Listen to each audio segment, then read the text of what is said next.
হেজামারা কাণ্ডে ক্ষুব্ধ রাজ্যের সাংসদ বিপ্লব কুমার দেব। দলীয় কর্মসূচিতে মথা বাহিনীর বেপরোয়া আক্রমণের ঘটনার প্রতিক্রিয়া জানিয়েছেন সাংসদ। এর আগে জিবি হাসপাতালে যান সাংসদ বিপ্লব কুমার দেব। জিবিতে চিকিৎসাধীন রয়েছেন বিজেপি নেতা মঙ্গল দেববর্মা। তার শারীরিক অবস্থা নিয়ে চিকিৎসকদের সাথে কথা বলেন বিপ্লব কুমার দেব। হাসপাতাল ছেড়ে বাইরে বেরিয়ে সংবাদ মাধ্যমকে নিজের প্রতিক্রিয়া জানাতে গিয়ে কি বলছেন সাংসদ দেখুন। কিছু মানুষের মানসিকতা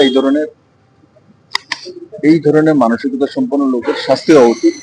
ওর এফআইআর করার জন্য বলা হয়েছে, সেটা না স্থানীয় বিধায়ক করিয়েছে না বিজেপির পক্ষেও করিয়েছে।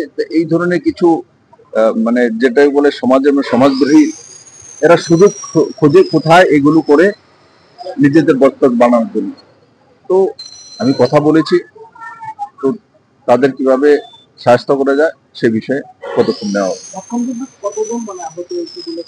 একজন সাংবাদিক বন্ধু আছে, আর আমাদের যে মঙ্গল দেববর্মা, ওনার তো মাথা ফেটে গেছে। এই হচ্ছে একজনের বাইক কেড়ে নিয়েছে, তারপর আরেকজন মহিলার হাতে চোট লেগেছে, আর বাকি তো অন্যান্য লোকের উপরও আক্রমণ করেছে।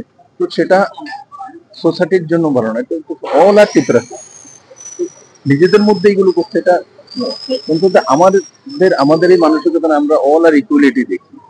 তো এইভাবে নিজেদের মধ্যে মারপিট করে মঙ্গল দেববর্মা মাথা ফাটিয়ে ওর মাথা ফাটিয়ে তো লাভ হবে কি?